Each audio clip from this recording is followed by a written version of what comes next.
आदरणीय दर्शक महानुभावहरू, आज एकजना हामीसँग हाम्रो कार्यक्रममा हुनुहुन्छ एकजना प्राध्यापक, उहाँबाटै हाम्रो कार्यक्रम सुरुवात गरौँ। नमस्कार, तपाईँलाई स्वागत छ हाम्रो कार्यक्रममा। नमस्कार सबैलाई हेर्नुहुने सम्पूर्ण हजुरको शुभ नाम? मेरो नमस्कार छ। मेरो नाम जयबहादुर खत्री हो। जयबहादुर खत्रीजी, अरे तपाईँ यहाँ पूर्व प्राध्यापक पनि हुनुहुन्छ। आज यो थापाथलीको चाहिँ प्राङ्गणमा उपस्थित पनि हुनुभएको छ। तपाईँ हजुर के का लागि आउनुभयो यहाँ? यो देश आज धेरै सङ्कटमा छ। देश बेचिँदैछ र देश हाम्रो नेपाल आमै बेचिन लागेको बेलामा एउटा यही नेपाल आमाको सन्ततिको हैसियतले यस्तो बेलामा पनि आवाज नउठाउने चाहिँ त्यो चाहिँ के भन्दाखेरि नेपाली आमाको सन्तति नै हुन सक्दैन भनेर मेरो आफ्नो कर्तव्य पुरा गर्न र यसको विरुद्धमा के भन्दाखेरि बुलन्द आफूले पनि सकेको आवाज उठाउनको लागि म यहाँ उपस्थित। तपाईँ यता आउनुभयो, विभिन्न चाहिँ क्षेत्रबाट व्यक्तित्वहरू चाहिँ यसरी आन्दोलित छन्। यो सरकार चाहिँ किन चाहिँ यो एमसिसी पास गर्नका निम्ति यसरी चाहिँ हात धोएर लागेको छ? के लाग्छ तपाईँलाई? यसमा के छ भने हामी नेपाली जनताको नि गल्ती छ। ठुलो के भन्दाखेरि गल्ती छ नेपाली जनताको पनि। हजुर, हामीले नै देश बेचुवाहरूलाई नै पटक पटक के अरे हामीले चाहिँ चुनावमा भोट दिएर हामीले मन्त्री सांसद बनाएको हुनाले गर्दा हामीले दुःख पाएको हो। हजुर।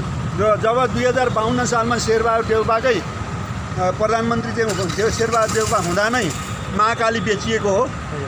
अब अहिले आएर देशै बेचिन लागेको छ।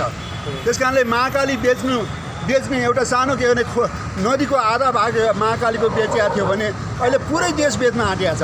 यो महाकाली बेच्ने बेचुवाहरूलाई महाकालीका बेचुवाहरूलाई चाहिँ हामीले भोट दिएर जब माथि पुर्याउँछौँ भने हामी नेपाली जनताको नि दोष छ।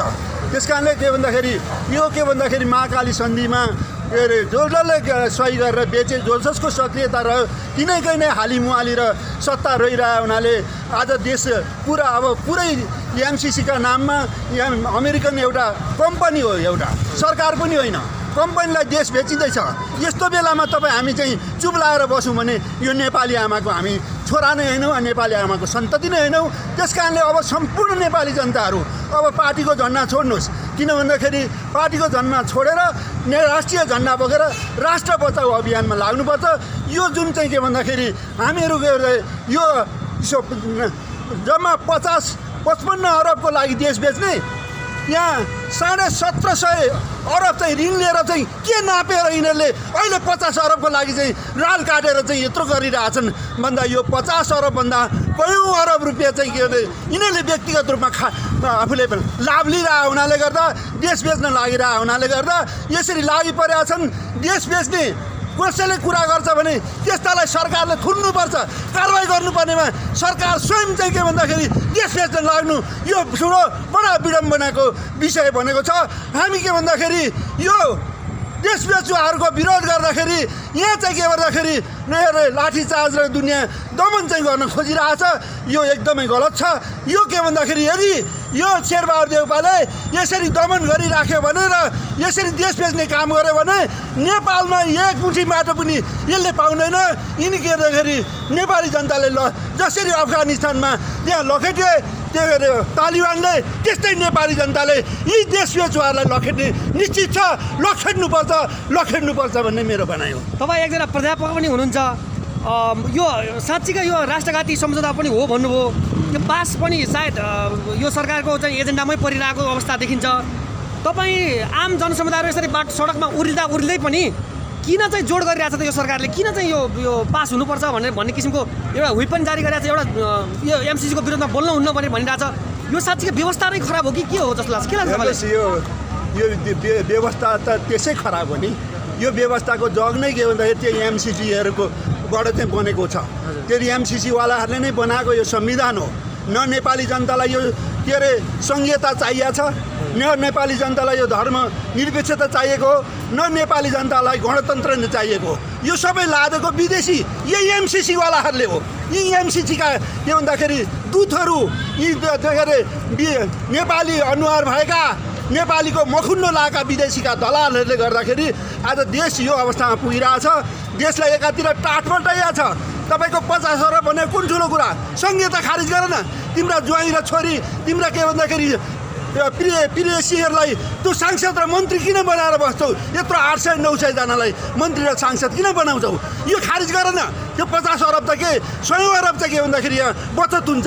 त्यस कारणले यो नचाहिँदै खर्च गर्ने अनि त्यसपछि 50 अरबको लागि भनेर यत्रो फाइदा हुन्छ अरे, विकास हुन्छ अरे, के नाप्यो 1750 अरब चाहिँ ऋण लिएर आज नेपाली जनताको थाप्लोमा ऋण बोकाएर चाहिँ के नाप्या छ र यो 50 अरबको कुरा गरिरहेछ। त्यस कारणले यस्ता के भन्दाखेरि यस्तो के अरे नालायक कुरा गरेर आज नेपाली जनतालाई झुक्क्याइरहेछ। अब यदि यो कसैले पनि यस सन्धिमा यो सम्झौताको यो एमसिसीको सम्झौतामा समर्थन गर्छ र सही गर्छ भने त्यो नेपाली धरतीमा बस्न पाउँदैन, नेपाली जनताले लखेट्नेछन् भन्ने कुरा म यहाँहरूलाई हाम्रो युट्युब च्यानल हेरेर बसिरहनु भए सम्पूर्ण चाहिँ आदरणीय दर्शक महानुभावले तपाईँ के चेतना के कुरा चाहिँ जागृत गराउन चाहनुहुन्छ? अरू केही होइन, नेपाल बेचिँदैछ। अब हामी के भन्दाखेरि सबै नेपालीका सन्तति हौँ।